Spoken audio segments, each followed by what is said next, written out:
ಮಾಜಿ ಶಾಸಕ ಮೊಹಿದ್ದೀನ್ ಬಾವ ಸಹೋದರ ನಾಪತ್ತೆ ಆಗಿದ್ದಾರೆ. ನಾಪತ್ತೆ ಆದಂತ ಮುಮ್ತಾಜ್ ಅಲಿಗಾಗಿ ನದಿಯಲ್ಲಿ ಶೋಧವನ್ನ ಮಾಡಲಾಗ್ತಾ ಇದೆ. ಫಲ್ಗುಣಿ ನದಿಯಲ್ಲಿ ಮುಮ್ತಾಜ್ ಅಲಿಗಾಗಿ ಹುಡುಕಾಟವನ್ನ ಮಾಡಲಾಗ್ತಾ ಇರುವಂಥದ್ದು. ನಾಪತ್ತೆ ಆಗಿರುವಂತ ಹಿನ್ನೆಲೆಯಲ್ಲಿ ಶೋಧ ಕಾರ್ಯವನ್ನ ಮಾಡಲಾಗ್ತಾ ಇದೆ. ಆದರೆ ಇದುವರೆಗೂ ಪತ್ತೆ ಆಗಿಲ್ಲ. SDRF, NDRF, ಕೋಸ್ಟ್ ಗಾರ್ಡ್ ಸಿಬ್ಬಂದಿಯಿಂದ ಶೋಧವನ್ನ ಮಾಡಲಾಗ್ತಾ ಇದೆ. ಮೂರು ಟೀಮ್ನವರು, ಇಲಾಖೆಯವರು ಅಲ್ಲಿ ಶೋಧವನ್ನ ಮಾಡ್ತಾ ಇದ್ದಾರೆ.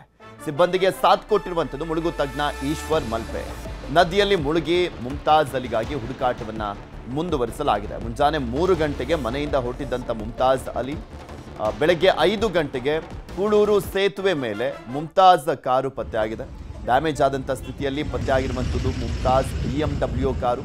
ವಿವಿಧ ಉದ್ಯಮ ಮತ್ತು ಮಸೀದಿ ಕಮಿಟಿಗಳಲ್ಲಿ ತೊಡಗಿಸಿಕೊಂಡಂಥ ಮುಮ್ತಾಜ್ ಅಲಿ ಈಗ ಅಲ್ಲಿ ಸಾವನ್ನಪ್ಪಿದಾರಾ, ಏನು ಎತ್ತ, ಇದೆಲ್ಲದ್ರ ಬಗ್ಗೆನೂ ಕೂಡ ಪರಿಶೀಲನೆ ಮಾಡಲಾಗ್ತದೆ. ಮುಳುಗು ತಜ್ಞರು ಕೂಡ ಅಲ್ಲಿ ನೋಡ್ತಾ ಇದ್ದಾರೆ ಇದರ ಇಲ್ವಾ ಅಂತ. ನೋಡಿ, ಅದು ಕಾರ್ ಯಾವ ರೀತಿಯಾಗಿ ಡ್ಯಾಮೇಜ್ ಆಗಿದೆ ಅಂತ. BMW ಕಾರ್ ಇವರು ಗುದ್ದಿ ನಂತರ ಹೋಗಿ ಏನಾದರೂ ಅಲ್ಲಿ ಆ ಒಂದು ನದಿಯಲ್ಲಿ ಆತ್ಮಹತ್ಯೆಯನ್ನು ಮಾಡ್ಕೊಂಡಿದ್ದಾರಾ ಏನೋ ಗೊತ್ತಿಲ್ಲ. ಇನ್ನು ನಾಪತ್ತೆ ಆದಂಥ ಮುಮ್ತಾಜ್ ಅಲಿಗಾಗಿ ಹೇಗೆ ಶೋಧ ಮಾಡಲಾಗ್ತಾ ಇದೆ ಅಂತ ನಮ್ಮ ದಕ್ಷಿಣ ಕನ್ನಡದ ಪ್ರತಿನಿಧಿ ಕಿಶನ್ ಶೆಟ್ಟಿ ಅಲ್ಲಿ ಒಂದು ಪ್ರತ್ಯಕ್ಷ ವರದಿಯನ್ನು ಕೊಟ್ಟಿದ್ದಾರೆ. ನೋಡ್ಕೊಂಬ. ಮಂಗಳೂರು ಉತ್ತರ ಕ್ಷೇತ್ರದ ಮಾಜಿ ಶಾಸಕ ಮೊಹಿದ್ದೀನ್ ಬಾವ್ ಅವರ ಸಹೋದರ ಮುಮ್ತಾಜ್ ಬಾವ್ ಆಲಿ ಅವರು ಇವತ್ತು ಬೆಳಗಿನಿಂದ ನಾಪತ್ತೆಯಾಗಿದ್ದಾರೆ. ಅವರ ಕಾರು ಮಂಗಳೂರಿನ ಕೂಳೂರಿನ ಫಲ್ಗುಣಿ ಸೇತುವೆ ಮುಂಭಾಗ ಸಿಕ್ಕಿರುವಂಥದ್ದು. ಹಾಗಾಗಿ ಅವರು ನದಿಗೆ ಹಾರಿರುವ ಶಂಕೆ ವ್ಯಕ್ತ ಆಗಿರುವಂಥದ್ದು. ಈ ನಿಟ್ಟಿನಲ್ಲಿ ಈಗಾಗಲೇ ಕೋಸ್ಟ್ ಗಾರ್ಡ್ ಮತ್ತು SDRF, NDRF ಮತ್ತು ಖ್ಯಾತ ಮುಳುಗು ತಜ್ಞ ಈಶ್ವರ್ ಮಲ್ಪೆ ಅವರ ತಂಡ ನದಿಯಲ್ಲಿ ಹುಡುಕಾಟವನ್ನ ಮಾಡ್ತಾ ಇದೆ. ಬೆಳಗ್ಗೆ ಸುಮಾರು 3 ಗಂಟೆಗೆ ಅವರು ಮನೆಯಿಂದ ಹೊರಟಿದ್ದು ಸುಮಾರು 5 ಗಂಟೆ ವೇಳೆಗೆ ಕೂಳೂರು ಸೇತುವೆ ಬಳಿ ಅವರ BMW ಕಾರು ಪತ್ತೆಯಾಗಿದೆ. ಹಾಗಾಗಿ ಇದನ್ನ ಮೊದಲು ಪತ್ತೆ ಹಚ್ಚಿದಂತ ಅವರ ಮಗಳು ಪೊಲೀಸರಿಗೆ ಮಾಹಿತಿಯನ್ನು ಕೊಟ್ಟಿದ್ದಾರೆ. ಆನಂತರವಾಗಿ ನಿರಂತರವಾಗಿ ನದಿಯಲ್ಲಿ ಶೋಧ ಕಾರ್ಯ ಕೂಡ ಆಗ್ತಾ ಇರುವಂಥದ್ದು. ಈಗಾಗಲೇ ಮಂಗಳೂರಿನ ನಗರ ಪೊಲೀಸ್ ಕಮಿಷನರ್ ಅನುಪಮ್ ಅಗರ್ವಾಲ್ ಮತ್ತು ಸಹಿತ ಅಧಿಕಾರಿಗಳ ತಂಡ ಭೇಟಿ ನೀಡಿದೆ. SDRF, NDRF ಮತ್ತು ಕೋಸ್ಟ್ ಗಾರ್ಡ್ನ ತಂಡ ಸತತವಾಗಿ ಹುಡುಕಾಟವನ್ನ ಮಾಡ್ತಾ ಇದೆ.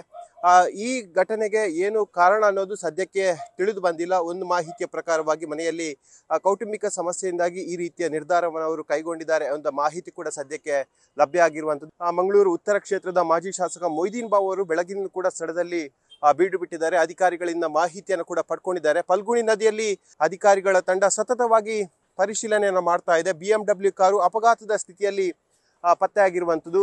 ಮೇಲ್ಭಾಗದಲ್ಲಿ ಕಾಣಿಸ್ತಾ ಇದ್ದೀರಿ, ಅದು ಉಡುಪಿಯಿಂದ ಮಂಗಳೂರಿಗೆ ಬರುವಂತಹ ಕೂಳೂರು ಸೇತುವೆ 3ನೇ ಕಮಾನ್ ಬಳಿ ಅವರ ಕಾರು ಡಿಕ್ಕಿ ಆಗಿದೆ ಅನ್ನೋದು ಈಗಾಗಲೇ FSL ಅಧಿಕಾರಿಗಳು ಕೂಡ ಹೇಳಿರುವಂಥದ್ದು. ಹಾಗಾಗಿ ಕಾರಿಂದ ಆಯಿಲ್ ಕೂಡ ಸೋರಿಕೆ ಆಗಿದೆ ಮತ್ತು ಕಮಾನಿಗೆ ಡಿಕ್ಕಿ ಆದ ಹಿನ್ನೆಲೆಯಲ್ಲಿ ಕಾರಿನ ಮುಂಭಾಗ ಸ್ವಲ್ಪ ಮಟ್ಟಿಗೆ ಹಾನಿಯಾಗಿದೆ. ಈ ನಿಟ್ಟಿನಲ್ಲಿ FSL ಅಧಿಕಾರಿಗಳು ಇಂಚಿಂಚಾಗಿ ಪರಿಶೀಲನೆ ಮಾಡಿದ್ದಾರೆ. ಅವರ ಕಾರ್ನಲ್ಲಿ ಮೊಬೈಲ್ ಮತ್ತು ಕಾರ್ ಕೀ ಪತ್ತೆಯಾಗಿರುವಂಥದ್ದು. ಈ ನಿಟ್ಟಿನಲ್ಲಿ ಅವರ ಕಾಲ್ ಡೀಟೇಲ್ ಅನ್ನು ಕೂಡ ಪರಿಶೀಲನೆ ಮಾಡ್ತಾ ಇರುವಂಥದ್ದು. ನೀವು ದೃಶ್ಯಗಳಲ್ಲಿ ಗಮನಿಸ್ತಾ ಇದ್ದೀರಿ. ಈಶ್ವರ್ ಮಲ್ಪೆ ಅವರು ಸದ್ಯ ಫಲ್ಗುಣಿ ನದಿಯಲ್ಲಿ ಮುಳುಗಿ ಅವರಿಗಾಗಿ ಹುಡುಕಾಟವನ್ನ ಕೂಡ ಮಾಡ್ತಾ ಇರುವಂಥದ್ದು. ಸತತವಾಗಿ ಈ ತಂಡಗಳು ಕಾರ್ಯಾಚರಣೆಯನ್ನ ಮಾಡ್ತಾ ಇದೆ. ಬೆಳಗಿನ ಕೂಡ ಕಾರ್ಯಾಚರಣೆಯನ್ನ ಮಾಡ್ತಾ ಇದೆ.